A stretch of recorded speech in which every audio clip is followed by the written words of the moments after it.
Amada ovelha de Jesus Cristo, a paz do Senhor.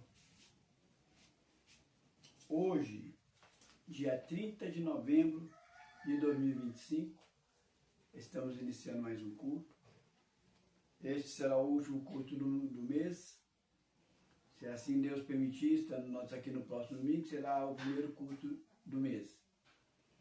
E por sua vez, será também um culto que a gente comemora o aniversário nosso de congregação. Nós comemoramos nosso aniversário de congregação todo primeiro domingo de dezembro. Então, se o Senhor permitindo estarmos aqui, nós vamos estar completando 10 anos de congregação. 5 anos fazendo a transmissão via Facebook, no canal Apóstolo Carlos Ferreira. O Senhor me mandou começar a transmitir no Facebook, foi justamente no final de ano. Eu fiz uma campanha a partir de fevereiro para buscar com Deus onde que seria uma congregação física local que nós poderíamos colocar. E durante essa campanha que eu levei todo o mês de fevereiro até dezembro, o Senhor confirmou que seria uma congregação online, não física. Aí quando foi no primeiro domingo de dezembro, nós começamos a primeira gravação no Facebook. Estamos há 5 anos, estaremos 5 anos transmitindo via Facebook. E de congregação, vamos estar completando 10 anos, se o Senhor permitir. Começamos no primeiro domingo de dezembro de 2015. E este ano, creio que foi janeiro, algo próximo, o Senhor mandou fazer a experiência de fazer o culto, transmitir o culto também pelo YouTube. Até agora no YouTube não tem nenhuma visualização os cultos, mas o Senhor não mandou parar, eu continuo. Porque no YouTube sempre foi mensagem no final de ano. Até que esse canal agora, esse terceiro canal, a primeira mensagem que vem é justamente a mensagem no final do ano e logo depois vem os cultos em sequência. E o Senhor mandou e aqui estamos. Agora no Facebook, não, no Facebook nós já temos ali 200, 300 visualização, outras vezes 10, outras vezes 20, é muito variável. Há 6 anos. E se o Senhor permitir, no ano que vem, no mês que vem, nós estaremos realizando a ceia do Senhor. O Senhor te convidando a participar com a gente. Além de participar da ceia do Senhor, nós estamos comemorando juntos esses 10 anos de congregação. Venha somar conosco. Separa o seu copozinho de suco de uva. Separa o seu pedacinho de pão. E de onde você estiver, vamos participar junto da ceia. Amém? Vamos estar agora iniciando o culto. Deus o Pai, coloca a mim, a Jandira, essa que está assistindo, ouvindo em Tua presença. E eu lhe peço a Deus, seja conosco, abençoe nosso culto.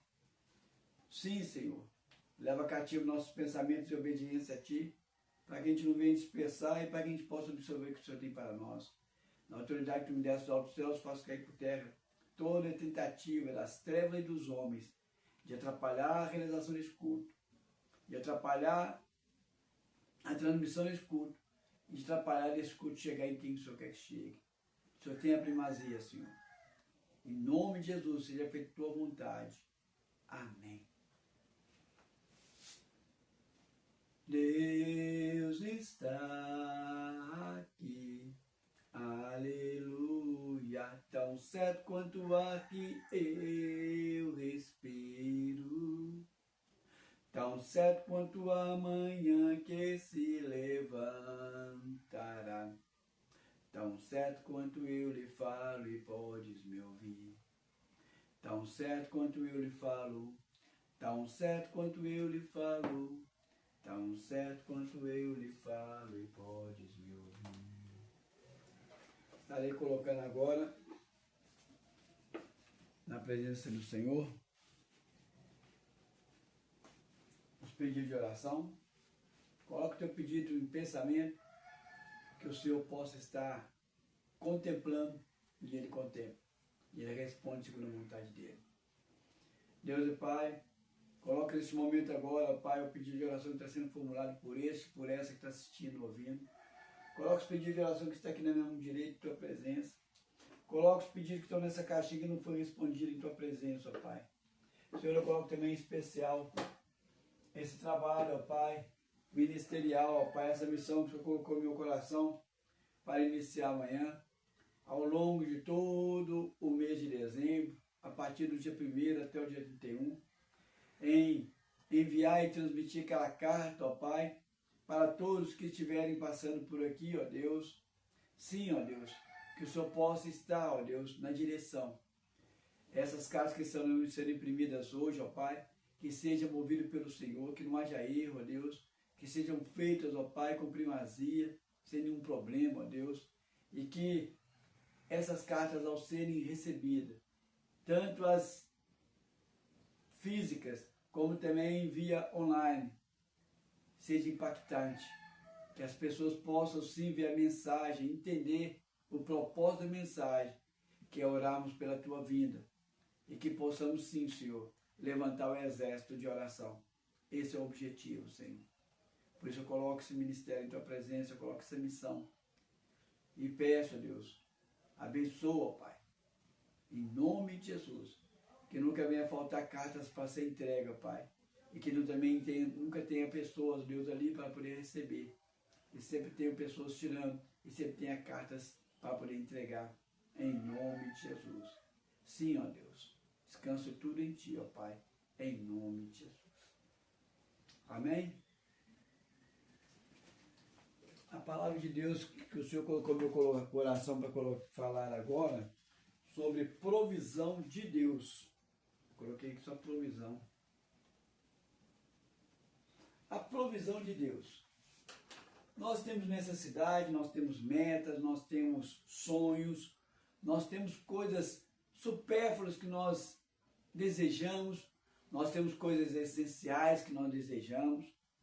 Eu costumo dizer que na oração do Pai Nosso, que é uma oração básica, um dos momentos ele fala assim: venha a nós, seja dado o pão nosso de cada dia, dai-nos hoje. Quando ele fala pão nosso de cada dia, ele está sintetizando. Eu não quero dizer que o Senhor só quer te dar para você o pão nosso, o basicão, para você sobreviver. Eu não quero que você só sobreviva, ele quer que você viva. E tem passagem na Bíblia que fala que você comerás o melhor da terra. Tem passagem na Bíblia que fala que os pensamentos do Senhor são maiores que os teus. Os caminhos do Senhor são maiores que os teus. Tem passagem na Bíblia que fala que Ele é dono do ouro e da prata. Tem várias passagens na Bíblia que fala que o Senhor te mostra grandes coisas. Então, eu posso pedir, como eu sempre oro, que eu tenha sempre com abundância, com fartura e com qualidade. Eu não preciso orar simplesmente o pão nosso de cada dia, que ele é um modelo. Eu peço fartura, abundância e qualidade. Ele me dá esse direito. Só que ele fala algo interessante aqui em Mateus capítulo 6. Mateus capítulo 6. Aqui é outro ponto também, que mostra aqui o basicão, o pão nosso. E não é só esse pão nosso. É ampla essa mensagem. Mateus capítulo 6. No versículo 25, 6, 25. Ele fala aqui: por isso vos digo, não andeis ansiosos pela vossa vida, quando que haveis de comer ou beber, nem pelo vosso corpo, quanto haveis de vestir. Não é a vida mais do que o alimento, e o corpo mais do que as vestes? Aqui o Senhor deu o exemplo da vida, do alimento e das vestes, mas você pode ampliar isso aí em todos os sentidos. Em todos os sentidos, tanto para você, como para o seu ministério, como para o seu trabalho, para a sua vida. Aí ele coloca um segredozinho aqui, nos versículos 32 ao 35. 32 diz o seguinte: porque os gentios é que procuram todas essas coisas, pois vosso Pai Celeste sabe que necessitais de todas elas. Buscai, pois, em primeiro lugar o seu reino e a sua justiça, e todas essas coisas vos serão acrescentadas. Portanto, não quieteis com o dia de amanhã, pois o dia de amanhã trará os seus cuidados. Basta o dia o seu próprio mal. As pessoas entendem aqui errado. Deus não está dizendo para você que o seu dia vai ser mau, não. Ele está querendo dizer que o dia vai ter seus cuidados, vai ter os seus desafios a serem alcançados. Para que eu vou ficar preocupado com o que vai acontecer amanhã, depois da manhã? Projeta o dia de hoje, viva o dia de hoje, como se fosse o último.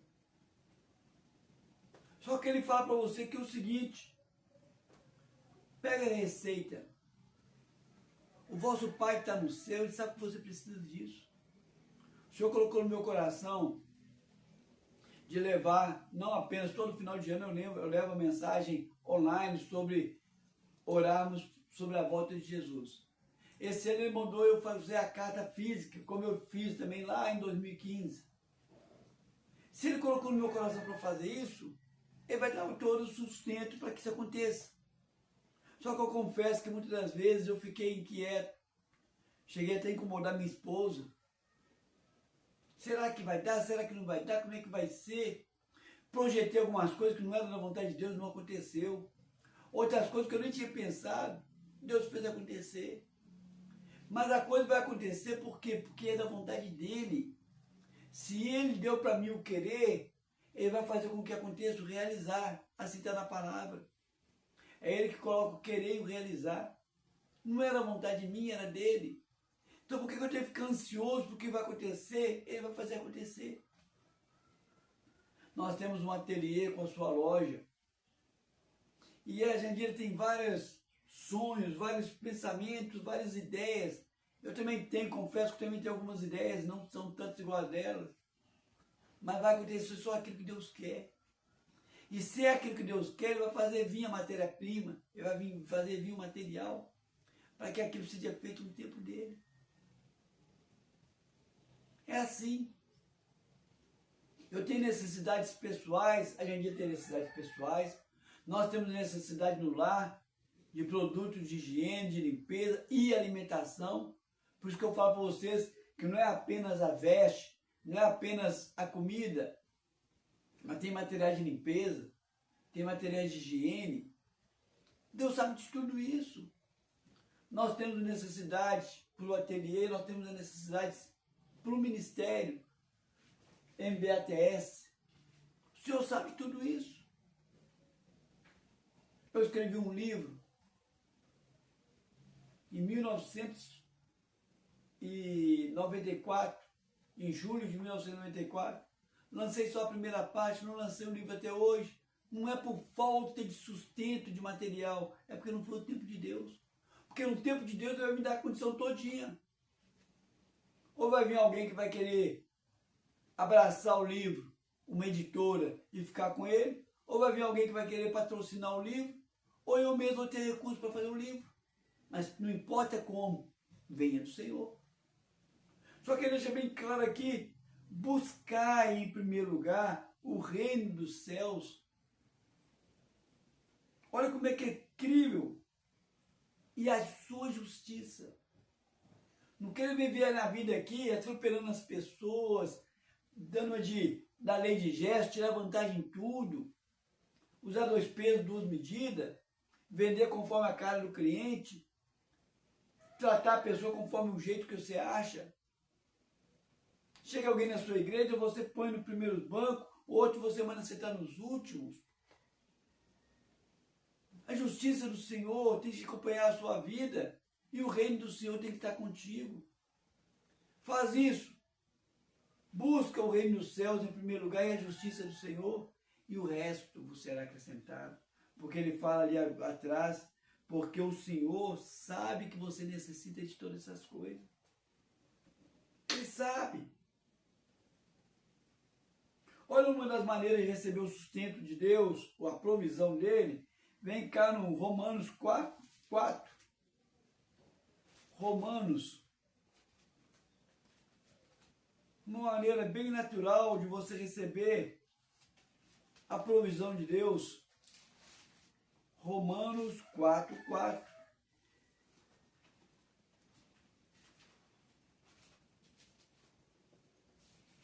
Diz o seguinte: ora, ao trabalho ao que trabalha, o salário é considerado como não é considerado como favor, e sim como uma dívida.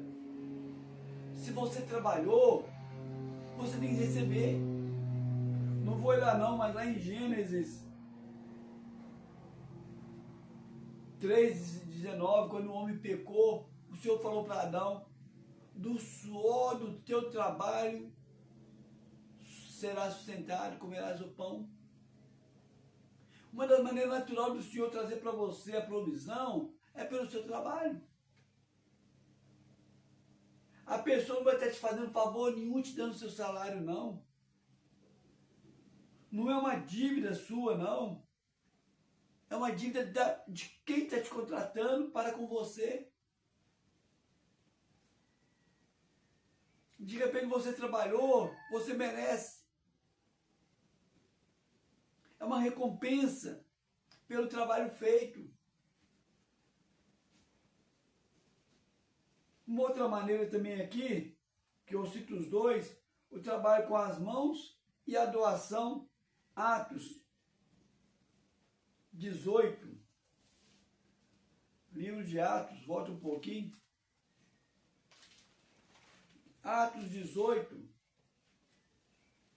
de 1 a 5, diz o seguinte: o outro foi trabalho assalariado, seja eles de CLT, carteira assinada, seja por contrato, mas trabalhou, recebeu salário, é salário mesmo ali, o bruto, para o sustento. É a provisão de Deus pelo teu salário. Agora 18, versículo 1 ao 5 diz o seguinte: depois disso, deixando Paulo Atenas, partiu para Corinto. Lá encontrou certo judeu chamado Áquila, natural de Ponto, recentemente chegado da Itália, com Priscila, sua mulher, em vista de ter Cláudio, que é o imperador, declarado que todos os judeus retirassem de Roma. Paulo aproximou-se dele e, posto que eram do mesmo ofício, passou a morar com eles e ali trabalhava, pois a profissão deles era fazer tendas. E todos os sábados discorriam na sinagoga, persuadindo tanto judeus como gregos. Quando Silas e Timóteo desceram da Macedônia, Paulo se entregou totalmente à palavra, testemunhando aos judeus que o Cristo é Jesus. Aqui, Paulo não estava assalariado, não estava trabalhando assalariado. Ele era fazedor de tendas e trabalhava com as próprias mãos. Ali, por um percurso pequeno, ele ficou fazendo tendas e vendendo tendas. Você pode ser assalariado e receber o seu salário, como você pode ser autônomo e do fruto das tuas mãos comer. Como eu disse, a Jandira tem um ateliê e Deus falou comigo morando lá em Minas. Praticamente quando nós saímos de Porto Seguro, nós fomos para Minas, Deus falou comigo assim: investe no ateliê, porque ele sustentará os seus ministérios. Eu achei estranho aquilo, uma promessa de Deus, de que o ateliê iria sustentar o ministério, o ateliê ia sustentar eu e Jandira, o ateliê ia sustentar nossos sonhos. Por quê? Da tua mão comerás. A minha esposa nunca assinou carteira, teve assinado um período curto. Ela sempre trabalhou como autônomo. Antes ela não era na área de beleza, com salão de beleza, e já tem indo para 8 anos que ela está exclusivamente com artesanato. O nosso ateliê chama Deus é Fiel. É outra maneira que Deus faz com que traga para você a provisão é através das suas mãos, trabalhando por conta própria. Mas o interessante é que fala aqui também que quando Silas e Timóteo desceram, ele dedicou somente a palavra. Por quê? Ele trabalhava a semana inteira. Quando chegava no final de semana, ele ia pregar na sinagoga. Quando Silas e Timóteo chegou, ele largou o ofício de tenda por um lado e foi dedicar à obra. 24 horas. Por quê? Porque chegou suprimento para ele através de Silas e Timóteo. Doação. Pessoas falam assim, Paulo ele nunca recebeu doação, sempre recebeu doação. Ele fala lá em Corinto que ele não foi pesado para aquela igreja, para aquela cidade. Ele não pediu nada naquela cidade. Mas em todas as cartas ele sempre coloca o pedido do suprimento. E ele era suprido. Assim que chegou o que ele precisava, ele largou a fabricação de tenda e foi dedicar a obra. O que quer mostrar aqui? Outra maneira de Deus te suprir? Através de doação. Ah, não. É humilhante você receber doações. Vamos em Lucas. Lucas capítulo 8. Não, Deus fala o seguinte, que não pedirás emprestado, mas terás para emprestar a muitos. Amém. É no sentido até futuro. Quem está pedindo emprestado hoje, não fica chateado. Um dia você vai ter para emprestar a outros. Mas você receber doações, olha em Lucas de 1 a 3. Lucas 8, 1 a 3. Aconteceu depois disso, que andava Jesus de cidade em cidade, de aldeia em aldeia, pregando e anunciando o evangelho do reino de Deus, e os 12 iam com ele. E também algumas mulheres que haviam sido curadas de espírito maligno e de enfermidade. Maria, chamada Madalena, da qual saíram 7 demônios, e Joana, mulher de Cusa, procurador de Herodes, Susana e muitas outras, as quais lhes prestava assistência com seus bens. Mulheres sustentando o ministério de Jesus. Se você acha humilhante você receber doação, você acha que Paulo estava mostrando humilhante receber doação? Jesus recebeu doação. Jesus não vivia de milagre. Os milagres aconteciam para que as fé das pessoas aumentasse. Mas existia uma bolsa, e quem tomava conta dessa bolsa era até o Judas, o ladrão. E Jesus não preocupava se ele roubava o dinheiro, não, porque Deus ia mandar mais. E quem colocava dinheiro naquela bolsa, na maioria das vezes, eram mulheres. O dia que Jesus encontrou com a samaritana, eles saíram para ir lá na venda comprar o pão. E Jesus ficou ali no posto esperando ele chegar. Então existe uma situação errônea falar que você receber ofertas é humilhante. Jesus foi reconhecido como filho do carpinteiro, mas no outro evangelho ele é reconhecido como o próprio carpinteiro. Por quê? Porque José, o padrasto dele, o marido de Maria, era carpinteiro e ensinou para ele o ofício de carpinteiro. Jesus era o irmão mais velho. Assim que José morreu, Jesus assumiu o ofício. E Jesus ficou trabalhando direto e reto. Trabalho direto com as próprias mãos. Ele não era assalariado. Ele fazia as peças e vendia. Ah, mas Jesus podia fazer milagre? Podia, mas ele veio no sustento do trabalho. Suava no trabalho. Quando chegou aos 30 anos, que é a idade certa para que um sacerdote comece o ministério de sacerdotal, Jesus começou o ministério dele durante 3 anos. Aí, quando ele começou o ministério dele, o que aconteceu? Mulheres vinham e doavam bens para que Jesus pudesse dedicar exclusivamente à obra. Quer dizer, então, que aqui mostra 3 tipos. Vindo do trabalho assalariado, vindo do trabalho das próprias mãos e vindo de doação. A provisão de Deus. Vamos partir para provisões de Deus no sobrenatural. É infinitas. Vamos aqui para aqui em Mateus, capítulo 17. Mateus, capítulo 17. Uma provisão que vem. Mateus, capítulo 17.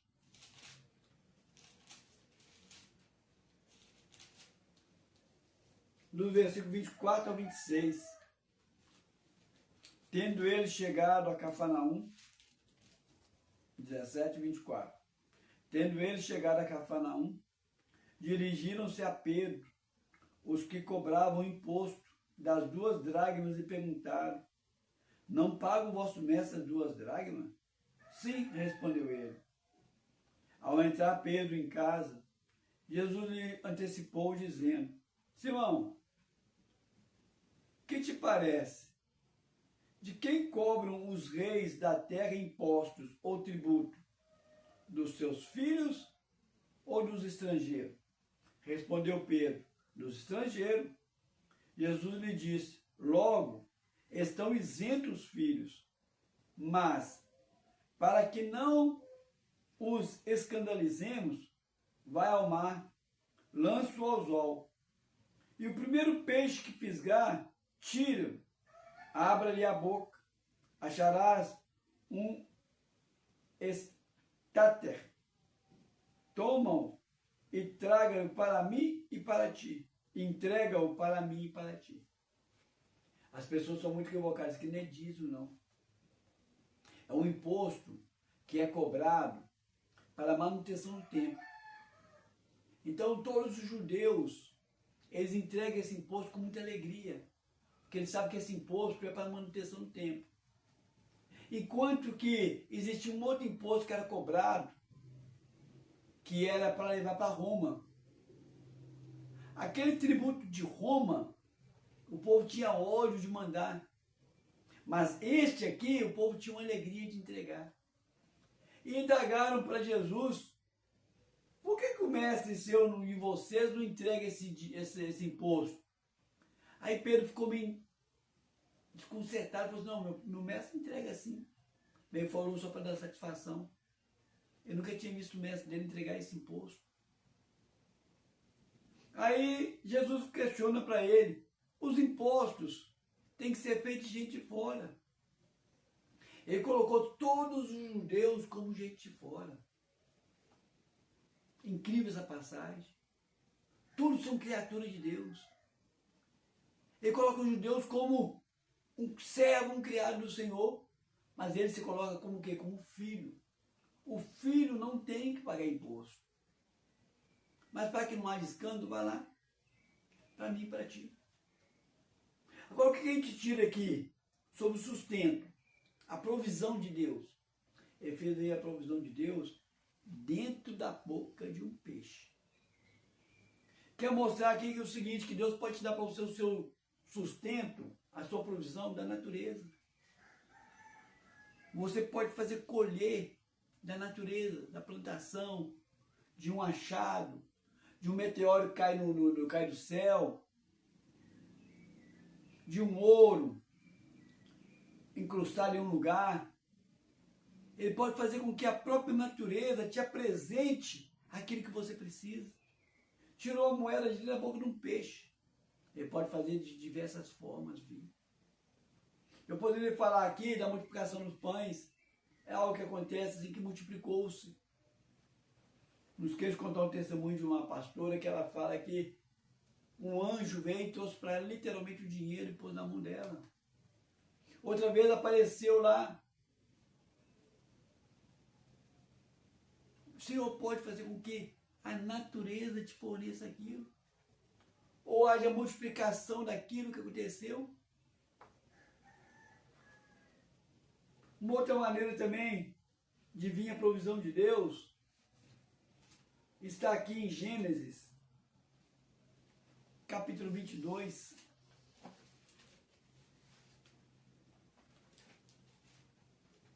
Gênesis, capítulo 22.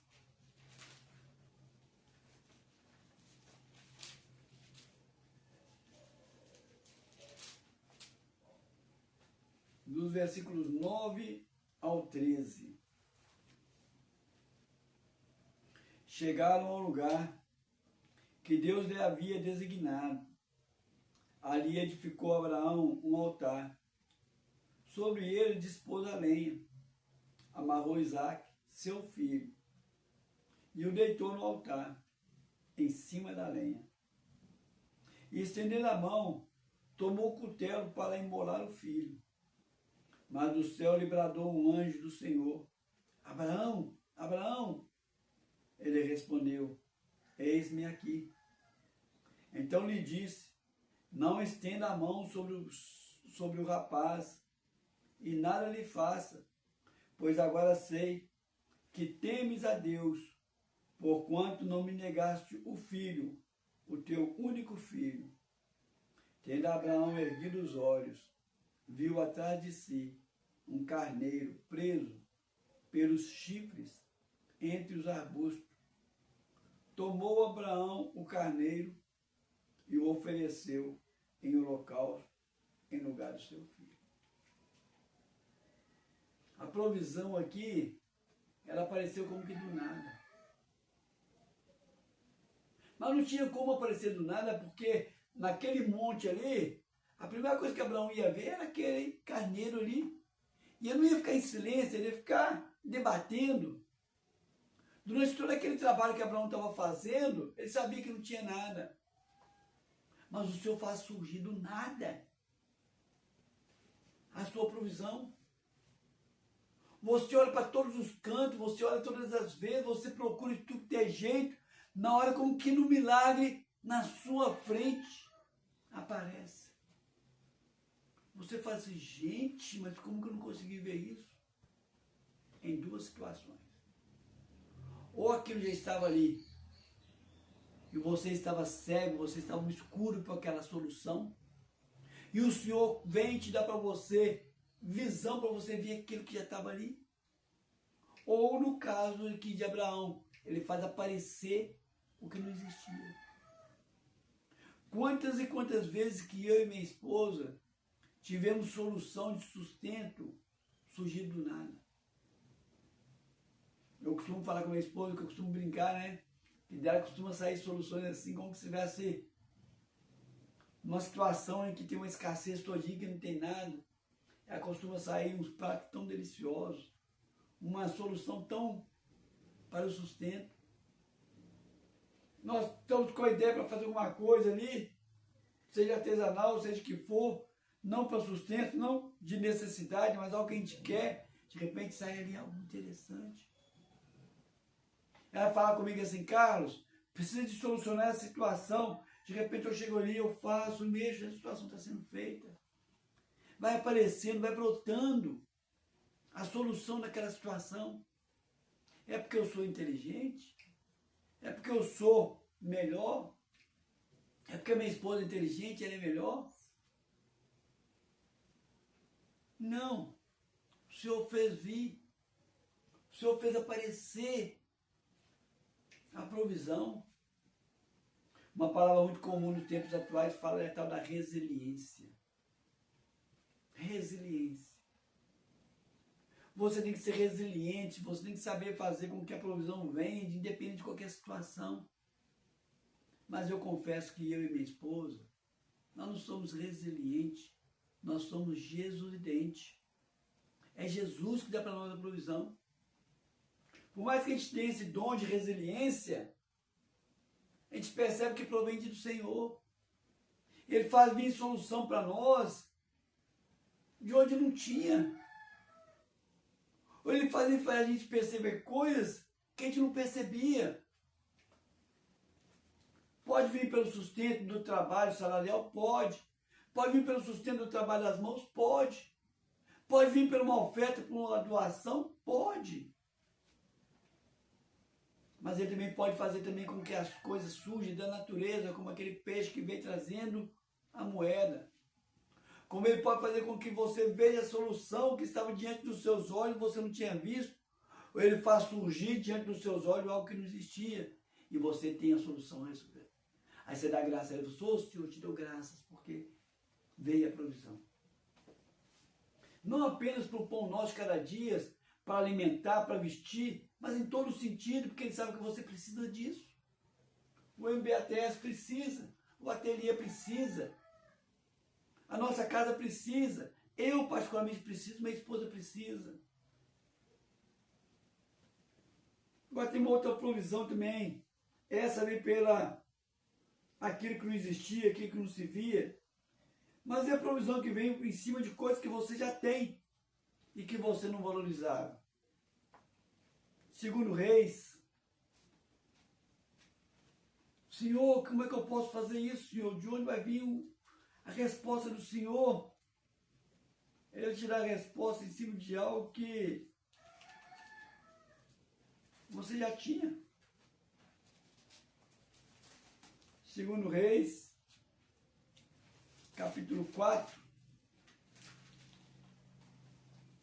versículo 1 ao 7.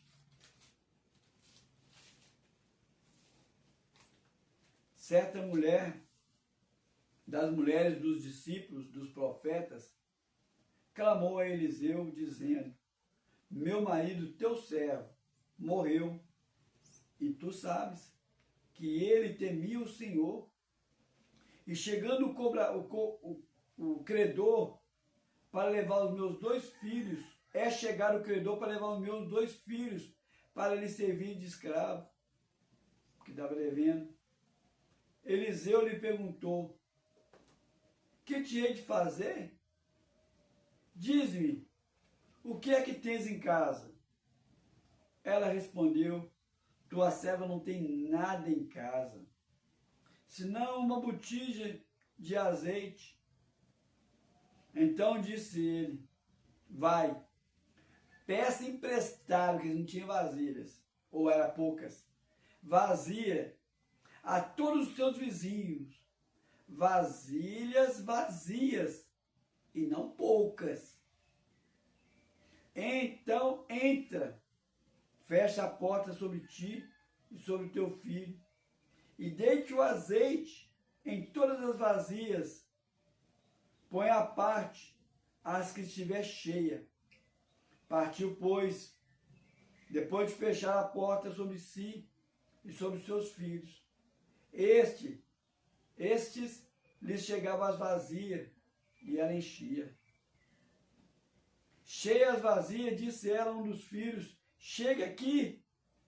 Mas uma vazia, ele respondeu: não há mais vazia nenhuma. E o azeite parou. Então, foi ela e fez saber ao homem de Deus. Ele disse: vai, vende o azeite, paga a dívida, e tu e teus filhos vivam do resto. Azeite, produto caro, caríssimo. E quanto mais apurado o azeite, mais caro é. A mulher virou para ele e falou: não tem nada lá mais não. Só tem um pouquinhozinho de azeite para nós fazer não sei com o quê, porque não tem nada para fazer no azeite. Se ela tinha vasilha, era pouca. Mas ele fala o seguinte: você vai e pede emprestado vasilhas. Existe uma promessa do Senhor que fala que você não tomarás emprestado, mas terás para emprestar a muitos. As pessoas acham errado. As pessoas acham que você pedir emprestado é vergonhoso. Tem um ditado que fala que ninguém é rico bastante que não possa precisar do outro. E ninguém é pobre bastante que não possa emprestar ao outro. Uma das coisas que o Senhor faz com que a gente vive em comunhão é esse trabalho que tem da boa vizinhança.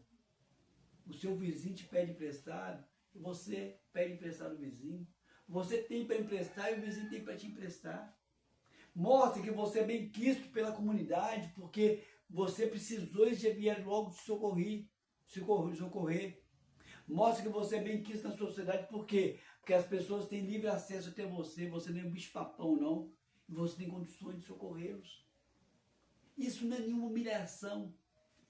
Ah, é melhor emprestar do que pedir emprestado? Lógico. Lógico.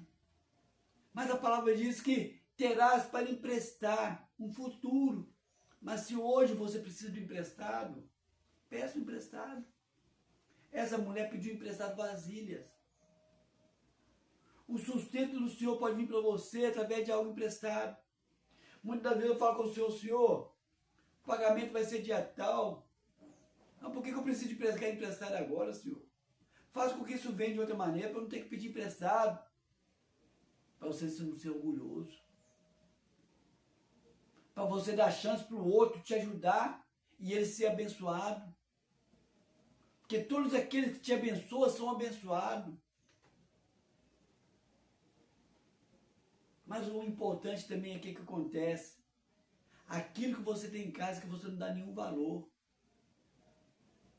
É a maneira que Deus vai te sustentar. Quantas vezes nós vendemos abacate quando eu era criança?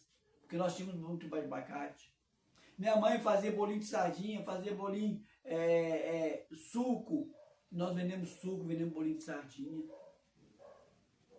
Quantas vezes minha mãe vendeu galinha? Coisas que você tem. Verdura. Você tem que ter para dar e para vender. Por quê? Porque o que você tem em casa? O que você tem? Numa feita uma vez, a Jandira pegou um livro de receita que tinha da igreja evangélica. Deus fez sair daquele livro de receita ali um biscoito que manteve nós aquele biscoito vendendo ele por um bom tempo. Até chegar um dia que Deus falou assim, cessou o azeite, cessou a venda de biscoito, porque era temporário. Mas o interessante aqui, que esse azeite deu para ele pagar a dívida e para o resto da vida, viveu a família com aquele azeite não estraga. Foi tanto azeite que ela pôde vender o azeite até, sei lá quando. A provisão de Deus ela é infinita. Olhos não viram, ouvido não ouviu, mente não imaginou aquilo que o Senhor tem preparado para aqueles que o amam e aqueles que nele esperam.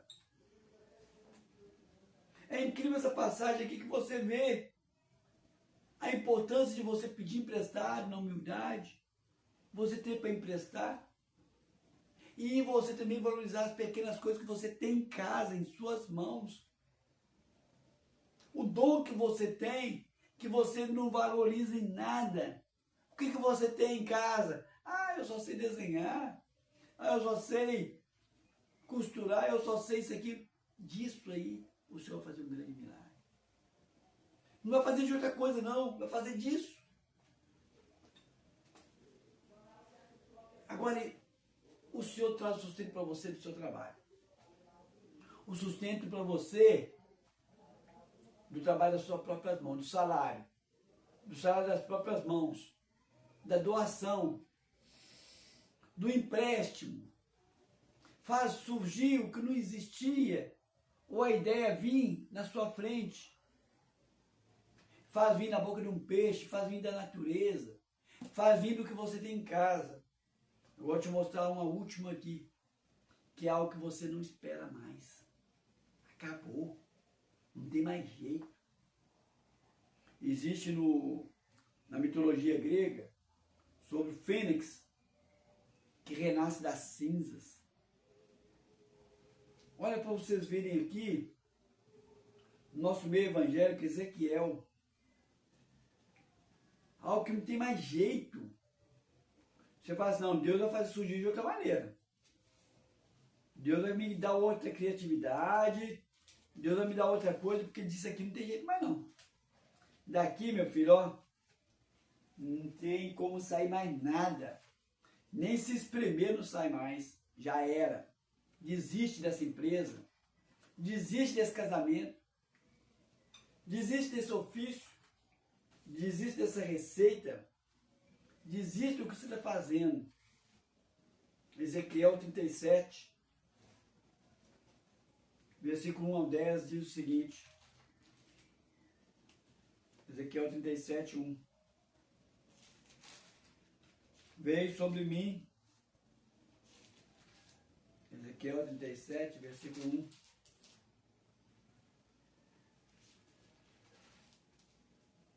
Veio sobre mim a mão do Senhor. Ele me levou pelo Espírito do Senhor e me deixou no meio de um vale que estava cheio de ossos. E me fez andar ao redor deles. Eram muito numerosos na superfície do vale e estavam sequíssimos. Então me perguntou, filho do homem, acaso poderão reviver esses ossos? Respondi, Senhor, Deus, tu sabes. Disse-me ele, profetiza esses ossos e diz-lhes, ossos secos, ouve a palavra do Senhor.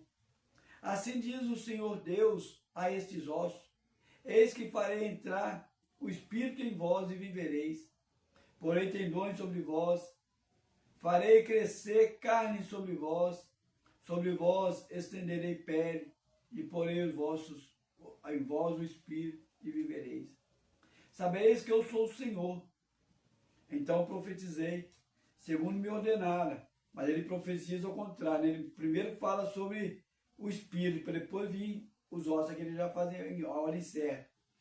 Então profetizei e ouvi o ruído e o barulho de ossos que batiam contra ossos e se juntavam, cada osso no seu osso. Olhei, e eis que havia tendões sobre eles, e crescia a carne, e se estendia pele sobre eles, mas não havia neles o Espírito.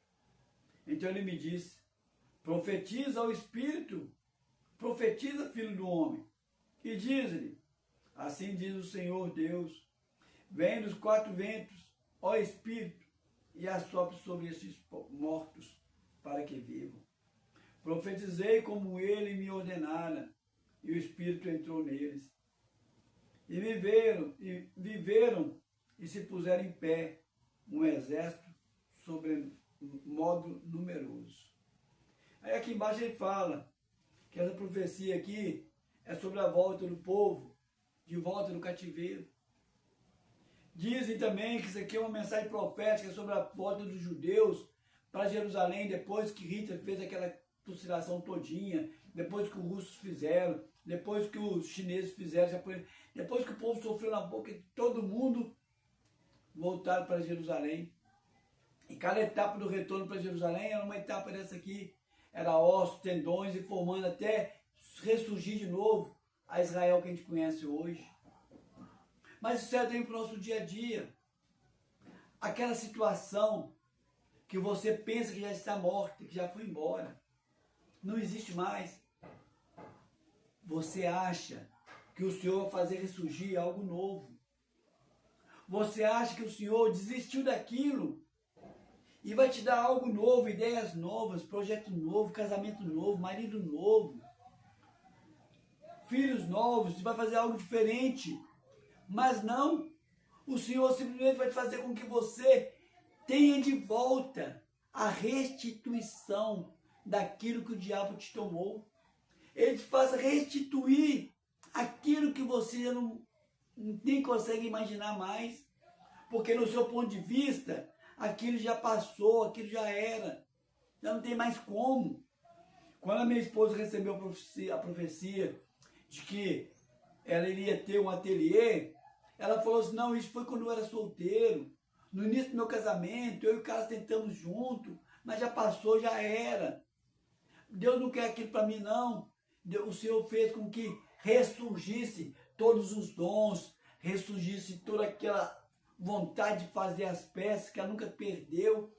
Ela sempre teve o dom talentoso no nosso lar, mas aquela ideia de fazer para fora já tinha morrido para ela, já era cinza, já não existia mais. Se falasse com ela, ela tinha até raiva, de tão morto que estava. Ressuscitou. Está aí um ateliê, uma loja, com produtos incríveis e variados, coisa tudo novo. 1000 vezes melhor do que tudo que ela fez quando era solteiro. 1000 vezes melhor do que o que nós fizemos no nosso casamento, com a nossa firma do El Shaddai. Iniciou nosso casamento com esse trabalho, depois parou. Por quê? Porque o Senhor pode fazer com que aquilo que já era seu, que você praticamente desistiu, volte, e volte em melhor condições e muito melhor. Ele fala que a glória da segunda casa será melhor do que a da primeira.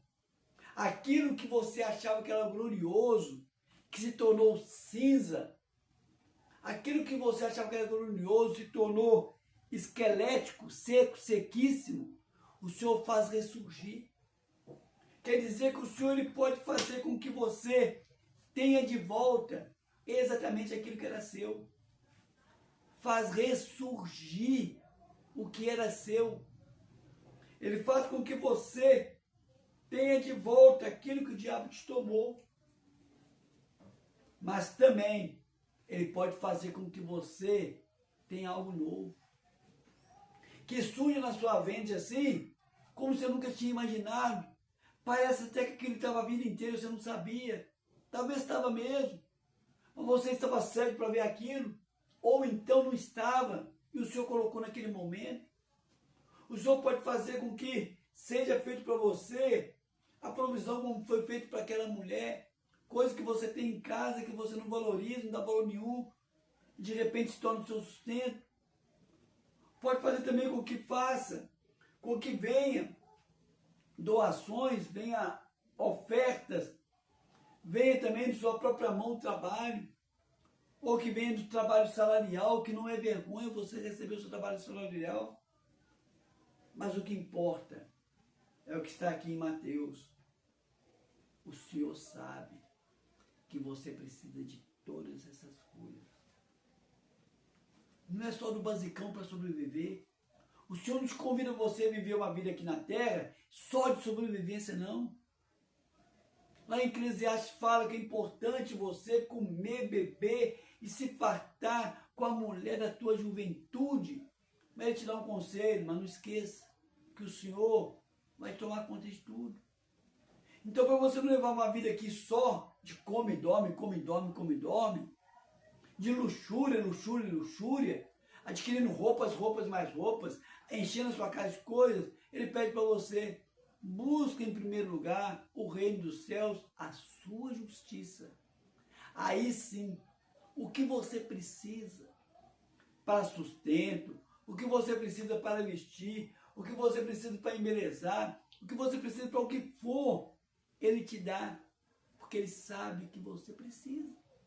Talvez não seja produto essencial para a sua sobrevivência, mas você precisa. Ah, não, isso é vaidade. Mas quem Deus colocou o desejo na mulher e no homem? Não foi ele que pôs? Não foi Deus que colocou esse desejo? Salomão não vestiu melhor do que todos os reis da época? Não foi dado para Salomão muita riqueza? Não foi o diabo que deu para Salomão, não. Foi Deus. Então você pode viver do básico? Pode. Como você pode viver do melhor dessa terra. E ele sabe que você precisa de tudo isso. Tanto do essencial para sobreviver, como daquele que é supérfluo para alimentar a sua alma, para te alegrar. Você não tem que viver como escravo aqui, se empaturrando para ficar forte, para trabalhar no outro dia, não. Você pode ter a vida prazerosa, mas você não pode levar a sua vida só de prazeres. Aqui, vigiando e anunciando que Jesus está às portas. Quais são as 3 condições que o Senhor coloca para que as pessoas não ouçam o toque do chamado? A primeira delas, orgias. Pessoas que levam a vida só de orgias, só de festa, só de... É proibido o banquete? Não. Jesus foi numa festa de casamento, transformou água em vinho. Jesus fazia banquete com as pessoas. Você banquetear, amém. Mas você levar a sua vida só de orgias, só de festas, vai evitar de você ver o toque do chamado. Outra coisa, os vícios dessa vida. Você não pode pegar aquilo que Deus te deu como essencial para a sua vida e vir um vício. Você pode comer filé mignon hoje? Pode. Mas se você não comer filé mignon amanhã, não fica viciado no filé mignon, não. Amanhã pode ser um miojo. Os vícios dessa vida vai fazer com que muitas pessoas não vejam o toque do chamado, porque ficou viciado numa coisa só. Deixa o Senhor trazer coisas renovas para você. E o terceiro e o mais importante, que vai impedir as pessoas de ouvir, os afazeres da vida. Tem pessoas que acham que a vida é o ativismo.